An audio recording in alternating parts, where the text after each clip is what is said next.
tous, bienvenue. Plus qu'une question d'heure et le Bénin célébrera son 58e anniversaire d'indépendance. La fête s'annonce plutôt belle, même si elle devra être sobre dans toutes les villes du pays. Le président Patrice Talon assistera en personne au défilé militaire prévu pour durer 1h30. Il sera accompagné pour la circonstance par la première dame à occasion spéciale, cachet spécial. Donc, nous vous remercions de prendre ce rendez-vous spécial avec nous à cette veille d'indépendance au Bénin. 58 ans d'indépendance au Bénin, parcours, bilan et perspective. Nous essaierons donc de décrypter cette thématique-là avec nos invités assez spéciaux également ce soir. Et pour conduire l'entretien avec moi, Kadera Chirou, bonjour. Bonsoir Nadia Diwan, bonsoir à vous, chers amis internautes. Bonsoir à vous. Et puis Innocent Maloman Akbo, vous êtes contrôleur général de police à la retraite. Bonsoir. Bonsoir madame. Bienvenue sur nos plateaux. À côté, de l'autre côté, il y a le secrétaire exécutif national du Rassemblement pour une alternative citoyenne RAP, Boukinini Babanade. Bonsoir, bienvenue sur nos plateaux. Fernando Ressou est également là. Il est le secrétaire général du Comité national olympique et sportif béninois.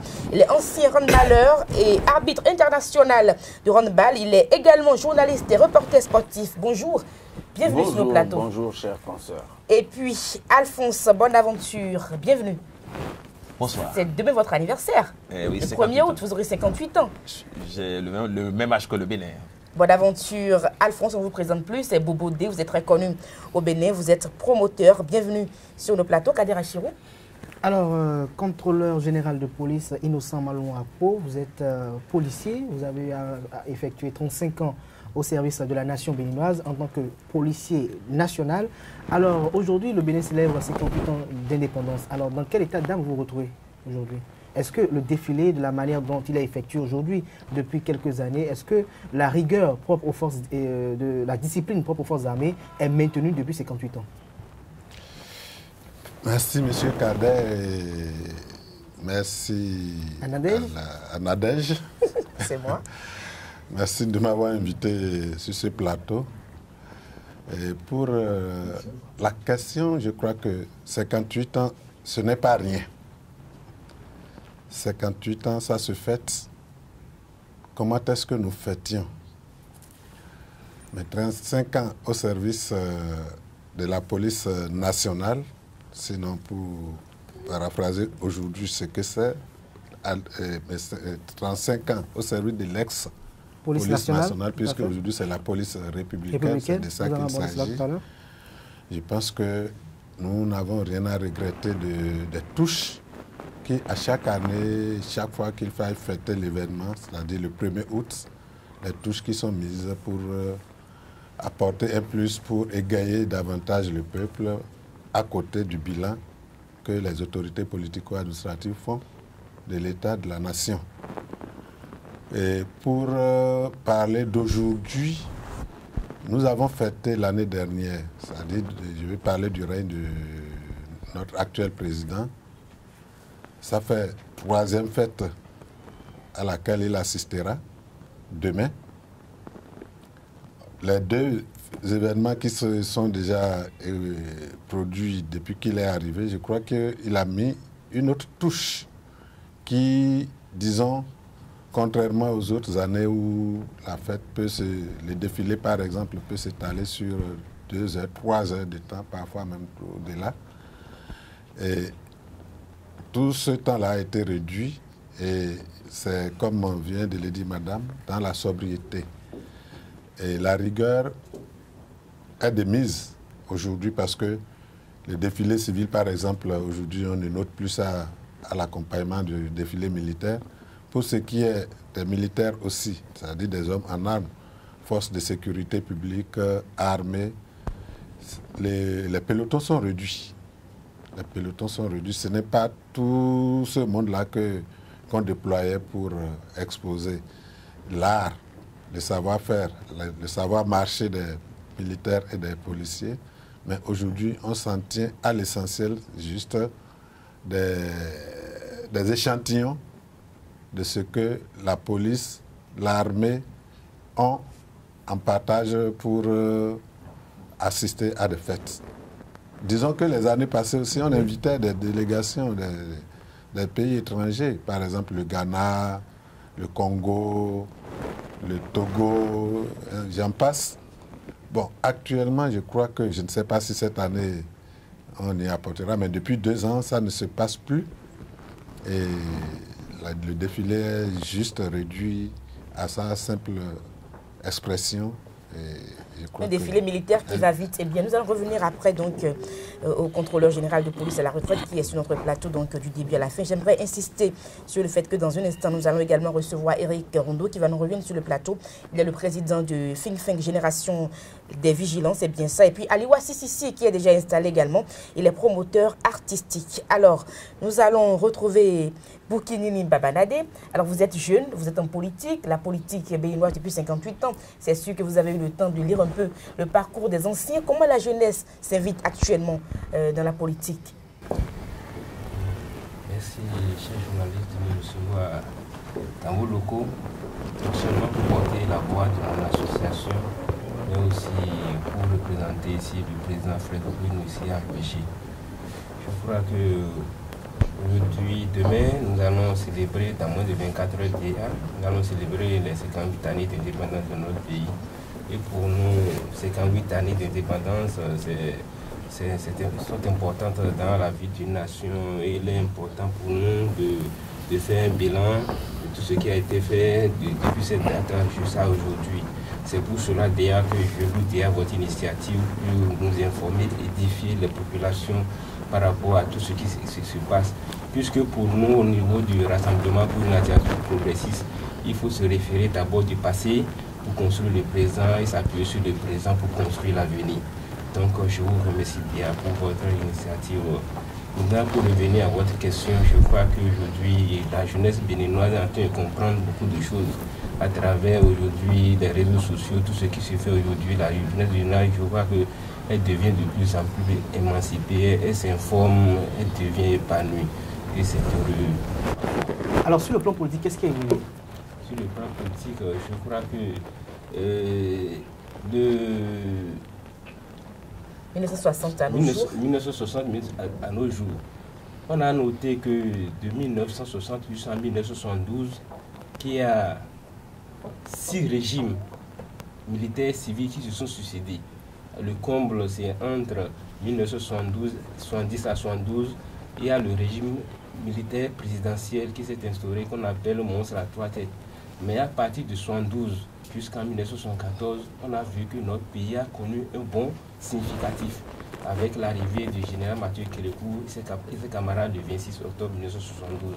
Cette date-là, le peuple béninois ne doit pas l'oublier parce que c'est là même que notre pays a commencé par connaître son essor économique et démocratique et autres. Maintenant, à cette date, ce qui est le plus important à noter, c'est qu'aujourd'hui, quand le général Mathieu Kérékou a pris le pouvoir, il a constaté qu'il y a un certain nombre de préoccupations, de problèmes qui empêchent le développement du pays. Parmi ces problèmes, c'est-à-dire il y a une multitude de partis politiques et les gens ne se donnent plus au travail réel, ils ne pensent qu'à la politique. Le général Mathieu Kérékou a su stopper ça et désormais, à partir de cette date, l'option est bien définie, c'est clair et tout le monde travaille pour ça. Et c'est ça même qui a justifié la longévité du régime, 17 ans au pouvoir. Donc je crois que de 1972-60 jusqu'à aujourd'hui, beaucoup de choses ont changé et de façon positive. Fernando Ressou, je n'aime pas vous ranger dans le domaine uniquement des sportifs, parce que je sais que vous avez quand même une large culture, donc ça me dérange de vous présenter uniquement comme sportif sur ce plateau. Vous allez nous dire 58 ans, aussi bien dans le sport que dans les autres domaines, comment notre pays a évolué 58 ans après. Il faut dire que nous n'avons pas fait de l'immobilisme. On n'est pas resté immobile, ça là c'est clair et c'est net. Le pays a avancé, mais à son rythme. Un rythme que d'aucuns pourraient qualifier de lent. Tout à l'heure, notre aîné sur le plateau, qui a fait 35 ans dans la police, il a donné son point de vue sur le défilé. Moi, je vais tout droit au but en disant que le défilé du 1er août aujourd'hui ne passionne plus. Moi, personnellement, ça ne me passionne plus. Or, avant, on attendait le 1er août avec impatience parce qu'on veut aller au défilé. Et puis après, c'est devenu le 30 novembre. Oh, l'impatience est totale. Parce qu'il y avait les sportifs, il y avait la société civile, il y avait les militaires, il y avait qu'est-ce qu'il faut dire, les comédiens, il y avait les acrobates. C'était un défilé extrêmement populaire. Et je me rappelle, le président Houphouët-Boigny a assisté une fois au défilé du 30 novembre. Le commissaire l'a dit tout à l'heure, des défilés qui s'étendaient sur des heures et des heures. Après 3 heures de défilé, on a décidé d'exfiltrer le président Houphouët-Boigny. Pourquoi? Parce qu'on s'est dit qu'il doit être fatigué, il faut qu'il aille se reposer parce qu'il y avait un match le soir, etc. Quand Houphouët-Boigny a démarré, il a demandé au chauffeur de prendre le contre-courant. Il a pris le contre-courant et il s'est rendu compte que les gens qui n'ont pas encore défilé et qui tenaient à défiler s'étendaient sur plusieurs kilomètres. Et là, il a tenu à revenir sur place pour témoigner du caractère populaire. Non, pas du caractère populaire. Il a utilisé un mot, une expression, l'adhésion populaire. Écoutez, c'est après 365 jours qu'on aura encore un 1er août.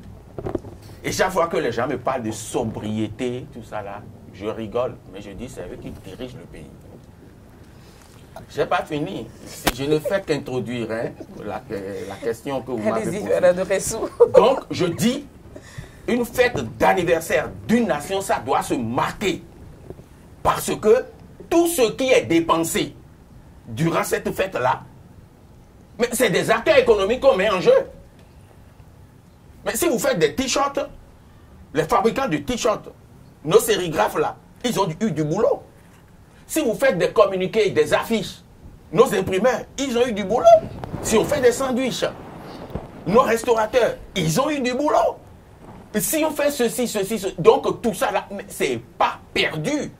C'est pourquoi moi je ne comprends pas comment on raisonne économiquement.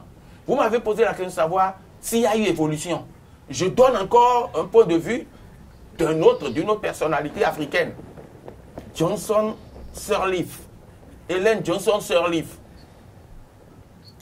Quand elle est devenue présidente du Libéria, elle a fait une visite au Bénin. Et puis on lui a donné la parole après. Elle dit, waouh, quelle évolution. Pour quelqu'un qui connaissait la ville de Cotonou, ce que j'ai vu aujourd'hui en venant ici, je suis jalouse de ce que vous avez réalisé. Je suis jalouse des immeubles que j'ai vus. Je suis jalouse des routes que j'ai vues. Et je vais en tenir compte chez moi. Mais nous, Béninois, nous disons que ça ne marche, rien ne marche dans le pays. Si vous voulez, je vais multiplier les exemples pour vous dire que, en sport, par exemple, il y avait combien de disciplines sportives à l'indépendance? Il n'y avait même pas de fédération sportive, puisqu'il faut attendre 1962 pour que la plupart des fédérations sportives naissent. Et à l'époque même, toutes les disciplines sportives des arts martiaux étaient dans une seule fédération. Et on parlait de la fédération dahoméenne des arts martiaux. Et c'est dedans qu'on retrouvait ceux qui pratiquaient le judo, ceux qui pratiquaient le karaté, ceux qui pratiquaient le taekwondo. Bien entendu, le taekwondo est arrivé beaucoup plus tard, avec la descente au pays de Maître Ogu Diobi qui était en Côte d'Ivoire, puisque c'est là-bas qu'il a découvert le taekwondo. Et puis si le wushu avait existé à l'époque, le wushu serait logé dans la fédération dahoméenne des arts martiaux. Et puis après ça a évolué, fédération béninoise des arts martiaux, et puis les données ont changé. Mais je vais vous dire, quand on parle de l'évolution de notre pays, mon jeune frère qui est à côté a parlé de la période révolutionnaire.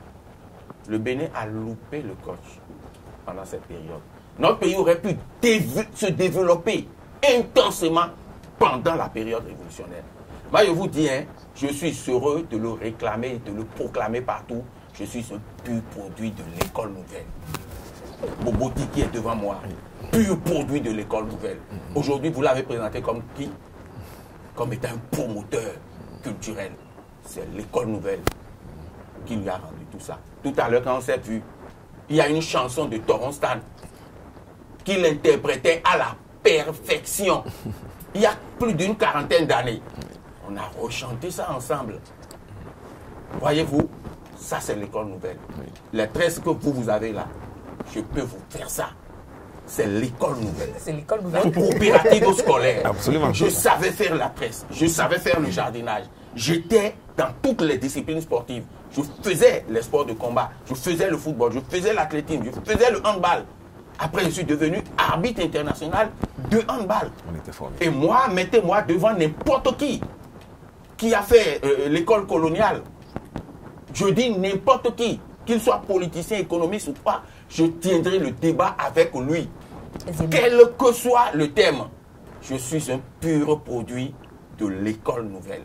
Et le Bénin, pendant la période révolutionnaire, ou une bonne partie de la période révolutionnaire, un chef, c'est un chef. Et il n'y a pas de petit chef. Même le chef quartier, il est puissant. Même le chef quartier? Je blaguais. Parce que, avant qu'il ne soit élu chef quartier, il monte sur une table.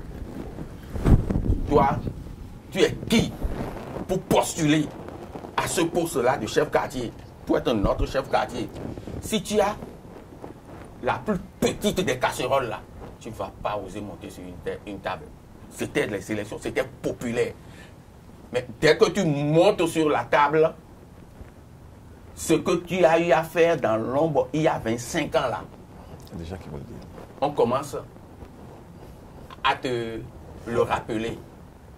Et dès que quelqu'un le dit, un autre vient pour appuyer. Personne ne te demandera de descendre. Et on dit un autre. Jusqu'à ce que on obtienne quelqu'un totalement sain, blanc comme neige, entre griffes, puisqu'il n'y a pas d'homme parfait dans le monde. Et c'est celui-là qu'on prend. Et quand il parle, il a parlé. Je vous dis, quand le petit caporal prend les syndicalistes récalcitrants, entre griffes, on dit ordre serré, OS. Tu vas rouler. Bon, je parle devant un policier. Sous le contrôle. Comment? C'est des gens qui nous terrorisaient, disait-on. Mais non, ils nous mettaient au pas. Moi, j'ai aimé. Moi, je n'ai eu aucun complexe à vivre sous la Révolution. À apprendre mes leçons sous la Révolution. À faire la culture sous la Révolution. À faire le sport sous la Révolution. Les meilleures chansons qui ont traversé le temps. Vous prenez... C'est vrai qu'à un moment donné, la Révolution a mis un cadrage où on nous a interdit un certain nombre de choses, tout ce qui est occidental, etc., etc. En dehors de ça, là, tout le reste, pourquoi les Béninois sont parmi les meilleurs salseros du monde? Jonas Pedro, Jos Pinto qui a connu une ascension en se retrouvant aujourd'hui à Africando. Pourquoi? C'est la révolution. Et si je me mets à vous chanter les chansons révolutionnaires, c'est des chansons qui vous conscientisent. C'est des chansons qui vous galvanisent. C'est des chansons qui vous rendent fiers de ce que vous êtes, qui vous rendent fiers de votre pays. Même si vous êtes pauvre, vous êtes fiers. C'est énorme, c'est extraordinaire. Franchement. Et on avait évolué. Nous avions fait notre petit bonhomme de chemin. Mais malheureusement, au même moment où il y avait les révolutionnaires qui faisaient de bonnes choses, il y en avait qui avaient des pratiques douteuses. Et j'ai suivi une interview de Kérékou que je n'ai pas, que j'ai conservé dans mon portable, un entretien avec le peuple. Il dit, sous la révolution, il y a des gens qui ont fui le pays, de bonne foi ou de mauvaise foi, parce que certaines personnes les appelaient la nuit pour leur dire on va vous arrêter demain. Si vous êtes toujours là où vous êtes, on n'a jamais demandé d'arrêter quelqu'un.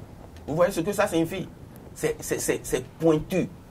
Et puis, beaucoup de gens se sont exilés volontairement et sont devenus des adversaires du pays. Et tout ce que le pays faisait, eux, ils s'ingéniaient à casser. C'est ce qui s'est passé avec la Guinée de Sékou Touré. Au point où on dit que Sékou Touré est un dictateur, oui, c'est un dictateur. Et moi, j'applaudis. Sa dictature? Sa dictature. Ah bon? Mais ou c'est lui ou c'est les autres. Parce Parce que les Français ont mis en place de façon ingénieuse une politique pour couler la Guinée en indexant ses Touré. Il va faire quoi?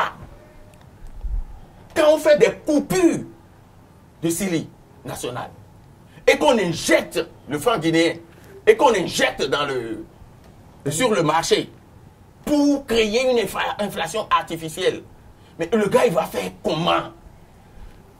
Voyez-vous? Mais donc, il n'y a pas de fumée sans feu. Et l'action appelle la réaction. Ou c'est la réaction qui appelle l'action, je ne sais pas. Voyez-vous? Donc, notre pays a eu beaucoup de problèmes parce que les cadres n'ont jamais accepté de s'entendre. Pourquoi? Parce que tout le monde est intelligent. Tout le monde. On a des aides de compétences, mais tout le monde est intelligent en Afrique. C'est pourquoi, quand on a dit le Bénin est l'enfant, est le quartier latin de l'Afrique. Mais ce quartier latin-là, la suite de cette citation, c'est que nous sommes tellement intelligents que personne ne veut laisser l'autre développer son idée, développer, comment dirais-je, ce qu'il pense. Mais c'est culturel aussi. Aller dans nos familles, tel que ça se comporte. Tu vas au village. Ah, quand est-ce que tu retournes en ville? Et oh, nablo semaine de pomme en fille. Or, quelqu'un a déjà pris son sac et attends au bord de la voie. L'attend au bord de la voie. Quand il quitte là, il disparaît. Parce qu'il ne veut pas dire la vérité à son oncle. Parce que l'oncle va... Parce qu'il a peur. Il a peur. Aujourd'hui, on parle de béninoiserie. N'est-ce pas? Et le président Talon a dit quelque chose d'extraordinaire la dernière fois. Qu'il faut que nous fassions tout pour comme ça. Mais malheureusement, ce n'est pas par incantation que la béninoiserie va disparaître. Prenez nos chansons les plus populaires. Prenez nos chansons les plus populaires. Elles véhiculent quoi? Elles véhiculent ce que je pourrais appeler la méfiance. La méfiance. Allez au Danemark, allez en Finlande, allez en Norvège. Les gens se font confiance à 97,90%. Au Bénin, nous nous méfions les uns des autres à 99,99%. On va se développer comment? Ça veut dire qu'on ne peut jamais avoir de société. On ne peut qu'avoir des entreprises unipersonnelles. On veut aller où avec ça? Mais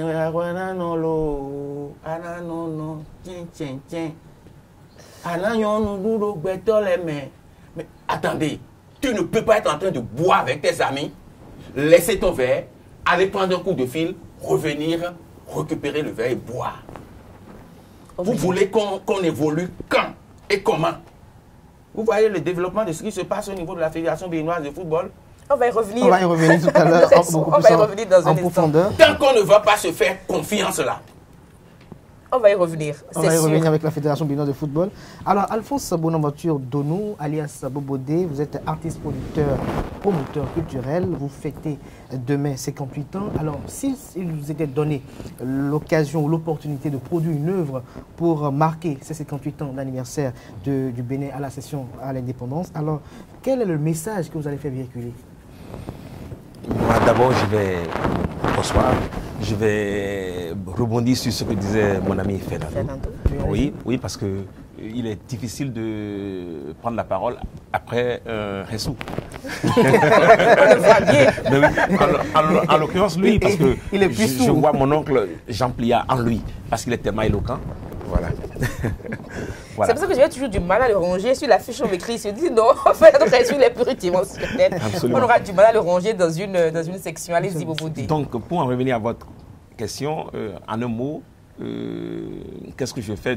J'ai fait pendant mes 58 ans et qu'a fait aussi le Bénin. Je dirais directement dans mon domaine, dans le domaine culturel. c'est une grande désolation. Pourquoi? En 1968, j'avais 8 ans, quand j'étais allé au Congo avec mon père. Et en 1968 déjà, le Congo avait 360 orchestres. Et ici au Bénin, on n'en avait que 4 ou 5. Les Pico-Piban, ceux du Borgou, de Ouida, le Polyrythmo et d'autres. Voilà. Mais après, comme l'a dit notre ami Fernando, 1974 est arrivé et on a connu l'école nouvelle. L'école nouvelle, c'était ma génération, celle de Angélique Kidjo, Toron Stan, Tibbs et autres. Voilà. Et moi, j'avais choisi la section culturelle et je chantais. J'ai commencé à chanter. En 1977, j'ai fait mon premier 45 tours. 1980, mon premier 33 tours. C'était du vinyle à l'époque que nous faisions. Et j'ai connu Toron. Toron, en 1981, a fait Akwa Matizo. Il était encore en Côte d'Ivoire quand j'ai commencé, moi, à chanter ces chansons-là. Donc Toron n'était pas présent et c'est moi qui chantais ces chansons. On m'invitait partout, au nord, un peu partout. Quand il est arrivé, on a commencé à chanter ensemble. Donc on est des amis de vieille date. Mais ce que je suis en train de voir, c'est profond. Parce qu'il y a beaucoup de rythmes au Bénin. Mais le rythme le plus élaboré aujourd'hui, c'est le travail qu'a fait mon ami Stan Toron, le Tcheng System. Mais Stan Toron lui-même n'a pas beaucoup aidé le Tcheng System. Sinon, le Tcheng System ne serait pas à ce niveau aujourd'hui. Parce qu'en 1977, Ernesto Djedje, un Ivoirien, avait fait le Zigribiti. Tous les Ivoiriens ont fait le Zigribiti. Après, le Zoulou est arrivé. Les Ivoiriens aussi, à l'unisson, ont fait le Zoulou. Quand le coupé décalé du jeune là est arrivé, Douk Saga, même Mewe, à l'exception Zoblazo, est venu faire du coupé décalé. Mais ici au Bénin, qu'est-ce que nous constatons? Je suis d'accord avec Fernando. C'est-à-dire que même quand, moi-même en tant que promoteur, puisque je chante, je fais du tcheng, je croyais en cette musique-là, non pas parce que je suis marié, mais je me dis, c'est cette musique-là qui va faire que le Bénin se fera connaître à l'international. Et c'est grâce à cette musique-là que Stan Toron aussi a été fait la première partie de Jacques Higelin, paix à son âme, qui est décédé il y a 2 mois en France. C'est-à-dire qu'on est venu chercher Stan pour venir faire la première partie de Jacques Higelin à la Cigale à Paris. Stan est le premier artiste béninois dont le nom a figuré dans le Laos. Et après, il y a eu Angèle Kidjo. Mais il n'y en a pas eu d'autres. Mais quand j'incite mes jeunes frères à faire le tcheng pour que nous ayons à l'international une seule musique qui va nous donner une identité à l'international. Mais personne ne veut le faire. C'est la béninoiserie aussi? C'est cela la béninoiserie. Et tout le monde veut être roi. Tout le monde veut être roi de quelque chose. On observe bien qu'il y a eu le Zekede, le Soyoyo, le Djeke système, le Gogon. Il y a tout. Mais en faisant tout, on ne peut pas avancer, puisque les Congolais nous ont montré le chemin. On ne peut pas avancer. Les Congolais, juste avec le soukous, ils avaient dominé le monde. Même aux États-Unis, ils ont fait le beurre. Mais nous, en nous éclatant, comme nous avons l'habitude de faire, où est-ce que nous allons figurer? C'est-à-dire, à la FNAC à Paris, il n'y a pas un seul disque béninois. Ce n'est pas pour rien quand les gens disent ensemble, on est plus fort. Mais nous ne sommes pas ensemble. On est côte à côte, mais comme le disait encore Fernando, mais on a peur et on n'a pas envie de faire le rythme de l'autre. Ah, il y en a l'autre aussi, alors que ce n'est pas du tout cela en fait. Avant qu'il ne continue, je tiens à appuyer avec toutes les forces dont je dispose l'exemple Toron. Oui. Je me rappelle quand Toron a sorti le Tcheng System. Au lieu que les Béninois applaudissent la chose, on s'en moquait. Je vous l'assure, on s'en moquait. Et un jour, nous, on est allé à l'entraînement à l'Unafrica. Et les samedis, il y a Radio Bénin qui prenait les artistes. Et donc on a parlé du Tchèque système, etc., etc. Mais quand on est venu, je me rappelle, mes grands frères, quand ils venaient, quand tu fais une action un peu bizarre là, on dit, ah, ça c'est du Tchèque système qu'il fait. C'est-à-dire tout ce qui est bizarre.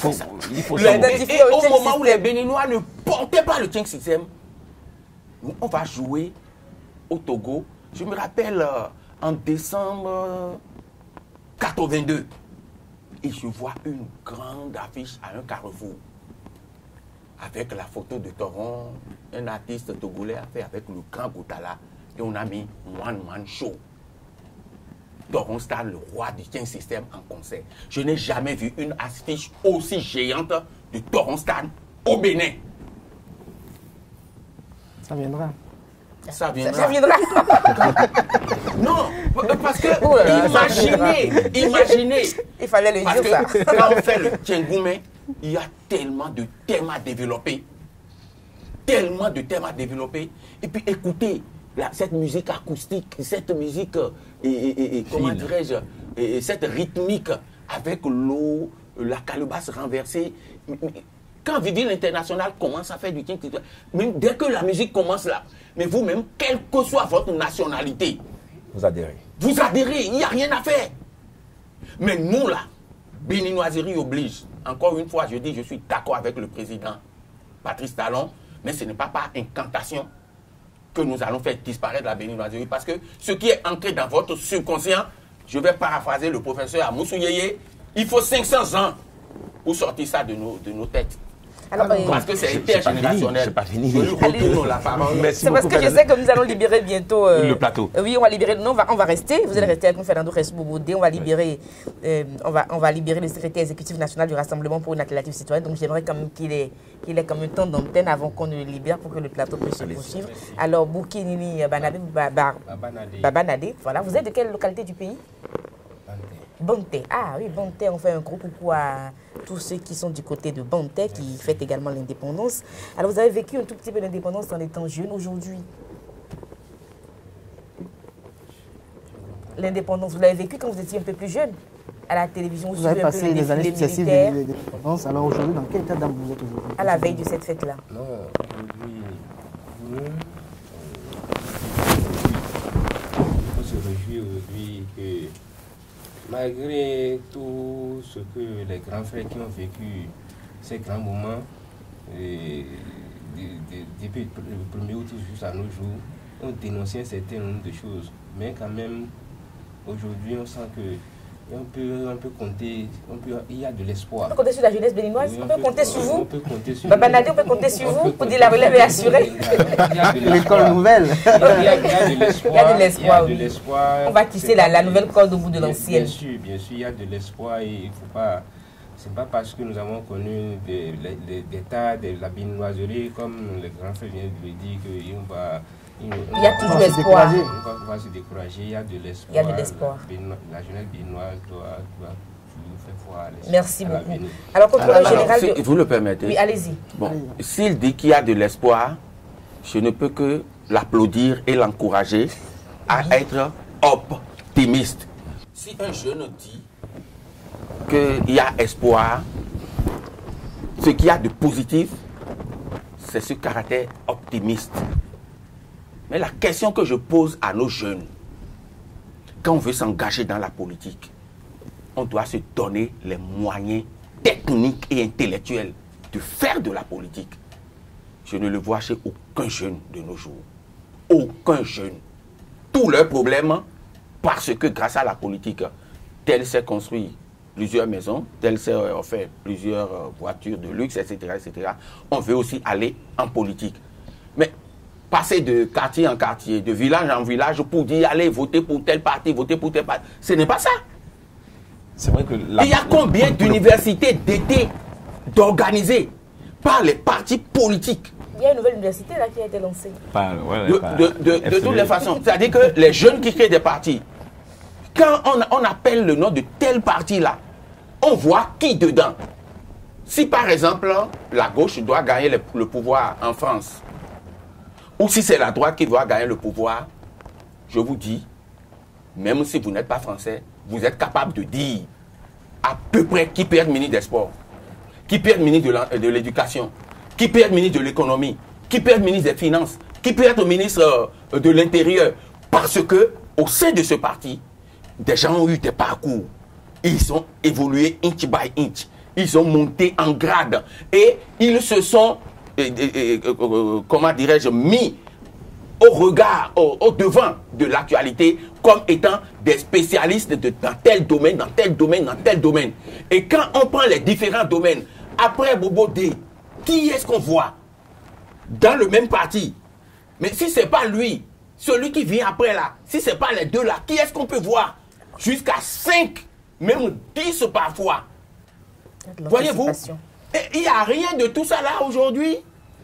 Dès que quelqu'un a un peu de moyens, il crée parti, il mobilise les jeunes. Sans idéologie. Sans aucune idéologie. Mais le Rassemblement pour une partie citoyenne prend le pari donc d'organiser mieux les jeunes. Oui, il fallait lui poser la question de savoir. Malheureusement, Fred Troué-nous n'est pas sur le plateau pour mieux répondre. Pas le grand frère. Mais défendez-vous. Il faut relativiser les choses. Oui. Tous les jeunes ne sont pas pareils. Et ceux qui se lancent en politique doivent être des modèles. Là, le grand frère vient de dire tout à l'heure que pour être responsable quelque part, il faut monter sur une table et lever la main. Nous, dans ce pays, très tôt, déjà à l'école primaire ou secondaire, on a tenté d'être des responsables d'associations d'élèves. Ensuite, à l'université, nous étions dans le MAMES, mouvement pour la mobilisation étudiantine scolaire. C'est là même que c'est cette association qui nous a permis d'aller à l'école du général Mathieu Kérékou. Parce qu'on a été plus ou moins les derniers élèves que le général Mathieu Kérékou a formés pour pouvoir se lancer en politique. Et en son temps, il a même fait une prophétie, il a dit, tel que nous nous organisons, si nous continuons comme ça, on va prendre la direction de tout le pays, on pourra le conduire à bon port. Le 10 juin 2005, le général Mathieu Kérékou nous recevait dans ses locaux. Après son parcours, il est parti. Nous avons continué notre bonhomme de chemin. On a côtoyé des aînés, beaucoup de personnalités, les camarades Fassassi, les Pio Ocho, les présidents Bouni Yahi. On a pris beaucoup de ceux-là. Et pour nous, ce n'est pas prendre le pouvoir à la va-vite, mais il faut progressivement, il faudrait que ceux-là disparaissent, mais comme vous l'avez su bien le dire, c'est préparer à travers un parcours. Nous ne sommes pas des jeunes, des arrivistes ou bien qui viennent. Vous avez une nouvelle génération de jeunes avec votre parti politique, c'est bien. Vous aurez le temps de le constater dans les actes et pas les actes. Vous voyez, Fernando Ressou, donc il y a de l'avenir pour la jeunesse, il y a de l'espoir pour nous. Oui, il y a de l'espoir pour les jeunes. Il n'y a pas de règle sans exception. Mais l'exception ne doit pas faire la règle.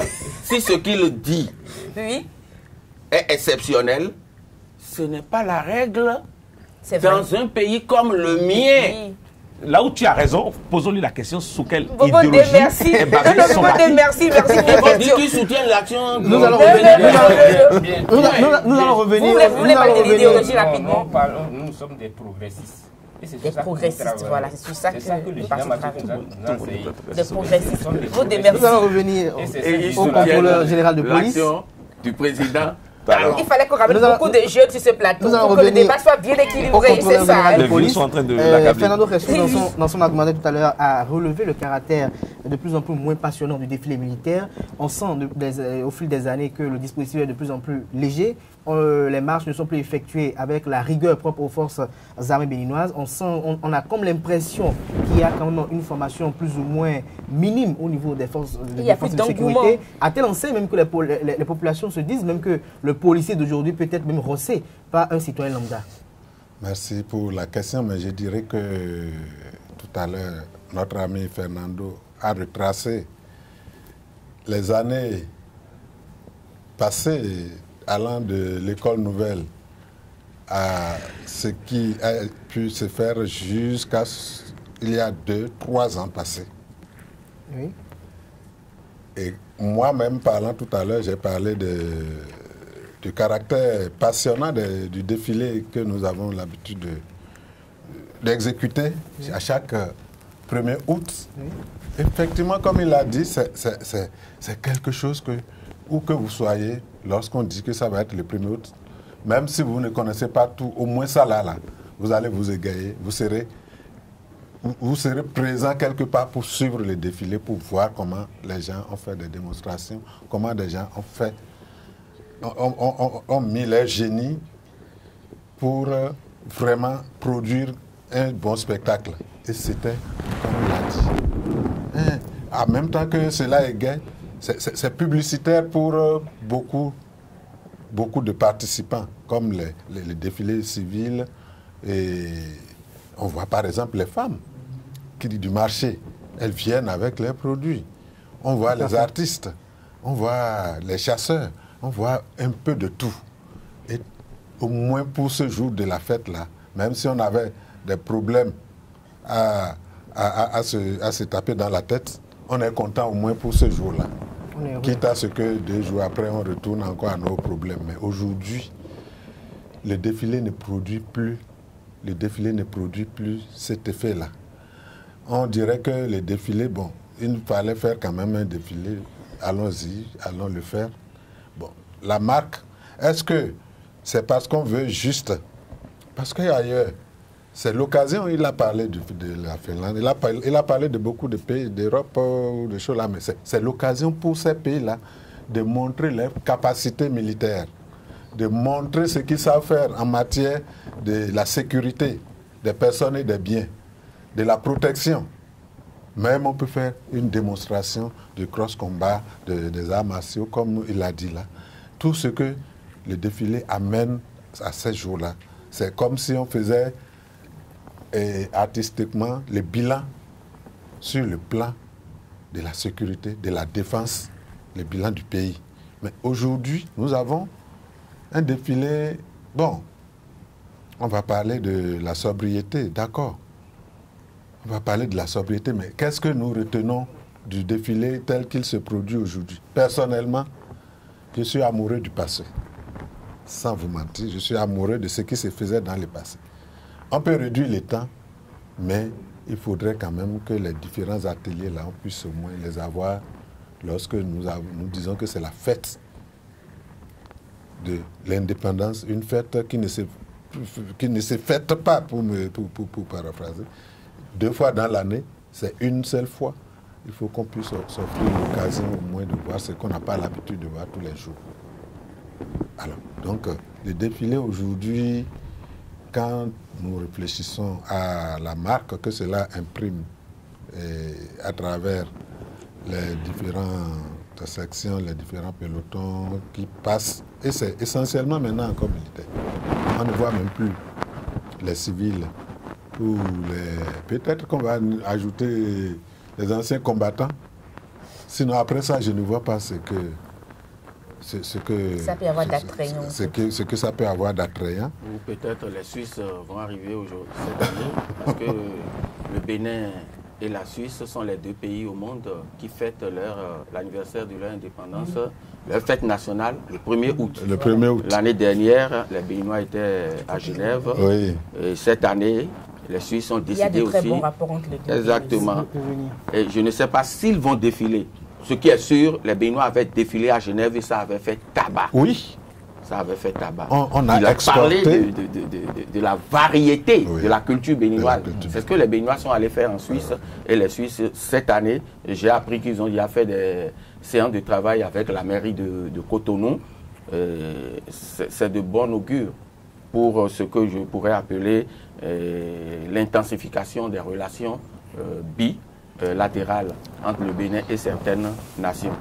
C'est pour dire que, vous voyez, moi, je ne me passionne même plus à m'asseoir devant le poste téléviseur pour regarder le défilé. Parce que depuis quelques années, j'ai l'impression que les militaires viennent faire une corvée.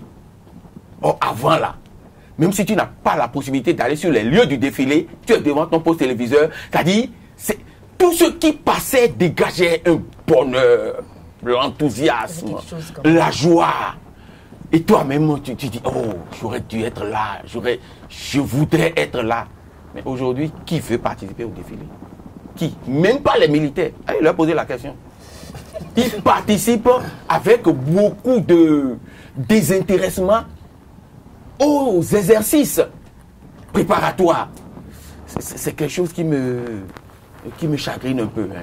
Je crois que oui, allez-y. Oui. le grand frère Fernando semble dénoncer le manque d'enthousiasme des Béninois par rapport à cette fête des indépendances. Mais j'ai comme l'impression que notre grand frère oublie que les problèmes d'hier ne sont pas les problèmes d'aujourd'hui. Les défis d'hier ne sont pas ceux d'aujourd'hui. Aujourd'hui, les défis sont énormes. Les gens n'ont plus passion à aller s'asseoir pour voir des choses. Pourquoi? Qu'est-ce qui n'a pas marché d'après vous? Mais, Parce qu'avant, il y avait quelque chose qui se montrait, donc on avait envie de suivre. Aujourd'hui, qu'est-ce qu'on nous montre? Les jeunes préfèrent rester sur le WhatsApp, sur Facebook. WhatsApp, pourquoi? dit, Parce qu'il n'y a rien les gens de notre côté. Les gens ont fait, au lieu d'aller sur la télé pendant 3 heures. Vous n'avez pas fait dans le temps. Les gens avaient fait en leur temps aussi. Les possibilités, les avantages qu'ils avaient à l'époque, nous, on ne les a plus aujourd'hui. Vous n'avez plus les avantages qu'il a aujourd'hui. Oui, il avait des avantages. Par exemple, la formation dont ils ont bénéficié. Oui, on les a formation de qualité. Des qualités. Oui, voilà, c'est effectif. Il y a quand même eu un parcours. Pour pouvoir quand même se hisser à un certain nombre de choses. Il y a un manque de patriotisme. Alors, je lui pose une question. Oui. Je vous le permets. Si le Bénin, allez-y. Si c'est le Bénin qui avait gagné la Coupe du Monde de football, est-ce qu'il y aurait autant d'hommes et de femmes dans les rues pour célébrer la chose? Comme ce à quoi on a cité en France. C'est normal, non? On dit que c'est le football, la Coupe du Monde est un sport fédérateur. Très bien. Permettez-moi de vous dire ceci. Le Bénin, pour la première fois que nous avons organisé la Coupe d'Afrique des Nations Juniors, le jour de la finale, ce jour-là, il y a eu un match de classement avec possibilité pour notre pays de décrocher une place en Coupe du Monde Junior. Oui. Il y avait qui au stade? Dites-moi, les jeunes que vous êtes, que vous étiez. Ouais. Il a fallu que le ministre des Sports Roulé fasse passer un communiqué pour dire toutes les portes d'entrée au stade sont ouvertes. C'est gratuit. S'il vous plaît. S'il vous plaît. Ailleurs, les gens n'ont pas faim. La Libye qui est en train de faire guerre là. La Libye a failli se qualifier pour la Coupe du Monde en Tunisie. Le dernier match de la Libye a eu lieu en Tunisie. La Tunisie a souffert pour arracher le nul qui lui a permis de se qualifier pour le mondial. Chers jeunes, vous ne vous occupez pas de l'essentiel. Vous ne vous intéressez pas à l'essentiel. Tout à l'heure, on a dit, pendant la coopérative scolaire, vous avez la possibilité de vous inscrire dans une section. Fernando Jesus s'est inscrit au jardinage, tresse, musique, handball. Et quand on dit athlétisme, je suis là, etc., etc.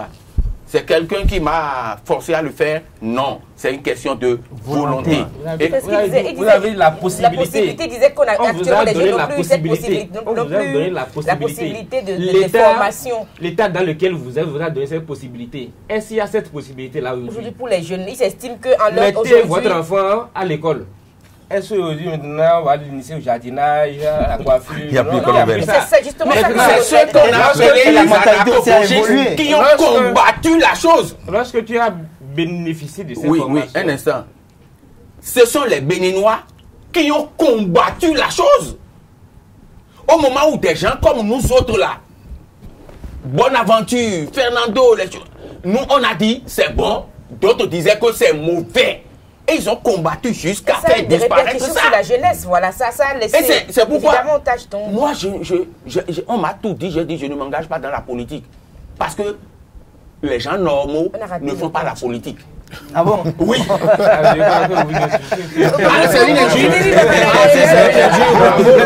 Merci à vous. Je vais vous permettre de souhaiter une bonne que la politique se fait au Bénin, c'est pas laisser aux gens normaux. On va laisser Boukini Nivale dire son dernier mot. On va passer après la parole au contrôleur général de police à la retraite, Innocent Maloma Akpo, qui nous parlera donc de la fusion entre la police et la gendarmerie, comment il perçoit ça. Et on va boucler le premier plateau et passer aux autres invités. Merci beaucoup. Je crois que le grand frère vous a beaucoup appris. Vous avez beaucoup appris, mais beaucoup aussi invectivé. Qui vous souviennent que nous, au sein de notre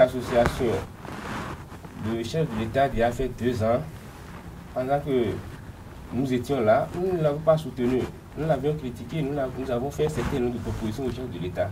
Une année après, on se rend compte que le chef de l'État est venu sur nos propositions.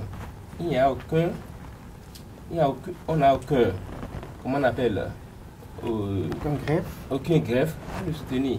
Donc, lorsque tu rends compte que le chef de l'État fait bien, quelque chose fait bien, et il s'inscrit dans ta vision, il faut le féliciter. Il faut le féliciter, il l'a encouragé, et c'est ça que nous avons fait. Merci. Les images sont là. Vous pouvez aller vérifier, c'est 10 juin, on a invité. C'est 10 juillet. Merci à vous, Boukinini Babanadé. Donc, je voulais profiter pour dire aux jeunes que nous sommes sur le bon chemin. Et on doit croire à l'avenir. On s'est bien inspiré. Les générations qui sont passées, on doit les laisser passer.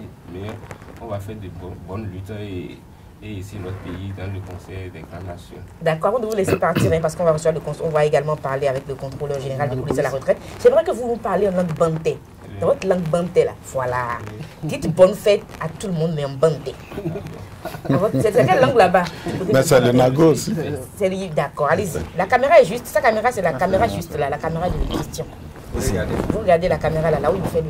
Voilà. Ok, merci. Ennemi, on a accueilli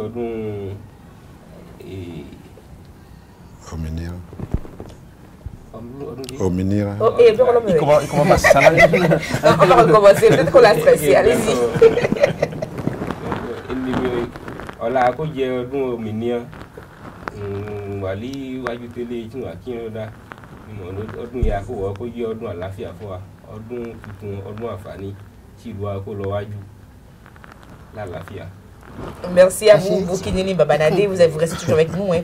Je rappelle donc que vous êtes le secrétaire exécutif national du Rassemblement pour une alternative citoyenne RAP. Vous avez remplacé au dernier moment Fred Renou qui s'était annoncé pour être sur ce plateau mais qui a été empêché au dernier moment. Donc vous nous avez rejoint sur le plateau. Merci beaucoup d'avoir accepté de participer donc, à cette émission. Restez avec nous. Et puis maintenant, contrôleur général de police à la retraite, fusion. Police à gendarmerie, comment on apprécie ça lorsqu'on est à la retraite, bon. Donc on voit tout d'une autre manière maintenant. Voir tout d'une autre manière, bon, peut-être pas tellement, puisque ça n'a pas commencé par le Bénin. Disons, pour aller un peu en arrière, il faut dire que c'est les pays d'expression française, pour utiliser les vieux termes, qui ont la police et la gendarmerie chez eux. Dans les autres pays d'expression anglaise ou anglophone ou même les pays d'Europe ou d'Asie qui ne sont pas, qui n'utilisent pas la langue du français, qui n'ont pas connu de la colonisation française, eux, ils ont une entité pour ce qui est des forces de sécurité. Vous allez en Russie, par exemple, vous avez la milice. Ils n'ont pas de démembrement du genre gendarmerie, police. Et lorsque vous venez dans des pays comme le Togo, le Bénin, le Burkina, tout ce qui est sous la colonisation française, là, nous avons la gendarmerie, vous avez la police. Mais la France même aujourd'hui a réuni la gendarmerie qui en réalité est sous la coupe de l'armée. Les a réunis sous un même ministère, le ministère de la Sécurité. Parce qu'en réalité, la gendarmerie et la police, la gendarmerie, c'est la police de la campagne. Avant, on ne voyait la police que dans les grandes villes. Vous ne pouvez pas trouver une police dans les villages si ce n'est pas pour les frontières. Aux frontières où c'est à cause de l'immigration, parce que généralement, c'est la police qui est formée pour le filtrage, les va-et-vient de tous ceux qui traversent les frontières et qui recensent et qui, du point de vue encore de leur formation, lisent un peu dans ceux qui passent là. Qu'est-ce que celui-là, est-ce que c'est quelqu'un vraiment qu'il faut laisser partir comme ça, il faut le suivre, ainsi de suite. Donc, aujourd'hui, nous sommes en train de nous mouler,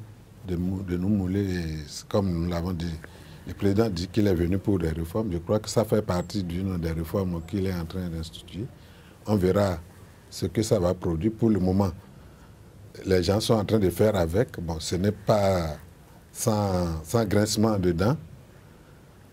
La police, la gendarmerie, sous le même ministère, la police, la gendarmerie, aujourd'hui, il n'y a plus de brigades de gendarmerie quelque part. Tout est commissariat de police républicaine. Est-ce que vous voyez? Bon, de mon point de vue, c'est un peu tôt pour apprécier le positif ou le négatif que l'on peut en tirer. Mais je pense qu'avec un peu de recul et un peu d'intelligence, les autorités, si elles gèrent bien parce que ça fait des gens qui viennent d'horizons divers et c'est des gens qui s'invectivent souvent et qui pensent que l'un pense que l'autre est mieux formé. Pour être, par exemple, à la police, ça fait longtemps. Si vous n'avez pas votre BPC, vous ne pouvez pas arriver à la police. C'est vrai que dans les années 60, avec les CEP qui étaient bien prisés, vous pouvez rentrer à la police. Mais la gendarmerie, pendant longtemps, vous n'avez pas besoin d'être un breveté pour rentrer à la gendarmerie. C'est maintenant qu'il n'y a pas longtemps que la gendarmerie même a commencé par attirer des cadres, des gens qui sont nantis de diplôme des bacheliers. Tout simplement parce que eux autres, ils prennent toujours la formation à la base. Alors que tu peux venir directement commissaire à la police, dans l'ancienne formule. Si tu as ta maîtrise, on organise le concours direct de recrutement à la police, vous pouvez vous présenter. Mais tu ne pouvais pas postuler au concours de capitaine ou de lieutenant à la gendarmerie. Pas du tout. Donc avec ce qui est en train de se faire aujourd'hui, ils ont voulu, pour éviter les accros ou la dualité, nous avons beaucoup de choses que, en nous mettant ensemble, si vraiment on pense à la bonne direction, dans la bonne direction, nous allons faire des merveilles. Avant, par exemple, si vous voulez rechercher, on dit qu'il y a un bandit ou bien des gens sont allés cambrioler une maison et on vous invite. Nous avons la police scientifique. Lorsque, par exemple, nous voudrions... moi, j'ai travaillé une fois dans la section police scientifique. Mais vous voulez voir dans les archives. Parce que pour savoir l'empreinte que vous avez relevée là-bas, de qui cette empreinte-là est, il faut aller dans les archives. Il faut que ceux qui sont dans la section-là aient déjà travaillé au moment où les gens font les cartes d'identité. Il y a les dossiers qu'on renvoie normalement à la police. Malheureusement, au moment de la Révolution, et lorsqu'on a dit qu'on a donné le pouvoir aux arrondissements ou aux mairies d'alors de pouvoir aussi faire la carte d'identité, les gens ne renvoyaient plus les relevés des empreintes là dans les commissariats pour qu'on étudie les empreintes. Sinon, si on tenait un bon archivage, c'est que vous pouvez même dire que c'est telle personne qui est allée cambrioler la maison à tel endroit. Et si tout le monde avait la carte d'identité, ou si au moins tout le monde est passé au moins une fois pour aller faire la carte d'identité. Mais pour même vérifier le peu de gens qui ont pu au moins laisser les empreintes là pour vérifier ça, si c'est la gendarmerie qui est tombée sur une enquête du genre, il faut venir peut-être à Cotonou, chez les policiers, où se trouvait la police scientifique, pour chercher à faire chose là. Il peut même s'empêcher là de tomber sur de bons résultats. À un moment donné, c'est devenu un truc de dualité. Ils ont dit non, que c'est plutôt à Porte-Nouveau qu'il faut placer la direction de la police scientifique. Ça veut dire que les policiers aussi, si la police judiciaire tombe sur des enquêtes, c'est un exemple pour montrer combien de fois il y a de petits problèmes qui y a quand même vraiment... Et les gendarmes considéraient les policiers comme des civils. Voilà. Ils considéraient les policiers comme des civils. Or, les policiers, eux autres, estiment que c'est des villageois, les gendarmes. Parce que, vous avez aussi entendu le mot. À Cotonou, si par exemple, nous devions déployer des gens pour un service important d'ordre ou bien des choses là, on met la gendarmerie à la disposition du commissariat central. La gendarmerie, s'il faut avoir des renforts, il faut envoyer les éléments au commissaire central de Cotonou qui sait où on peut les mettre. parce que c'est le terrain au premier chef de la police, la ville.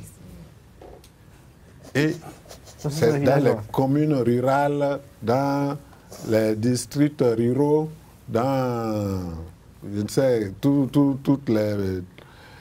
les changements que nous avons connus dans les appellations de nos centres, de nos villages là, tout ça là, la police n'est que dans la ville et la gendarmerie dans la campagne. Dans les villages. Les autorités ont beaucoup plus le regard sur ceux qui sont dans la ville. Ceux qui sont en campagne, ils règnent en maître de les campagnes. On dit peut-être la garde à vue, ça doit se faire, ça ne doit pas dépasser 72 heures ou bien 48 heures. Au village même, jusqu'à 2 semaines, ce n'est pas encore trop grave. Bon, aujourd'hui, il y a beaucoup de choses qui ont changé. Oui. On ne peut plus le faire parce que vous avez parlé de l'effet des réseaux sociaux, tout ça là. Vous faites quelque chose, sachez que des gens sont en train de vous suivre. Tout ça là a aidé aujourd'hui à changer un certain nombre de choses. Donc la fusion, police, gendarmerie, bon, ce n'est pas une mauvaise chose en soi. Mais c'est aussi une bombe si elle est mal gérée. Si elle est mal gérée.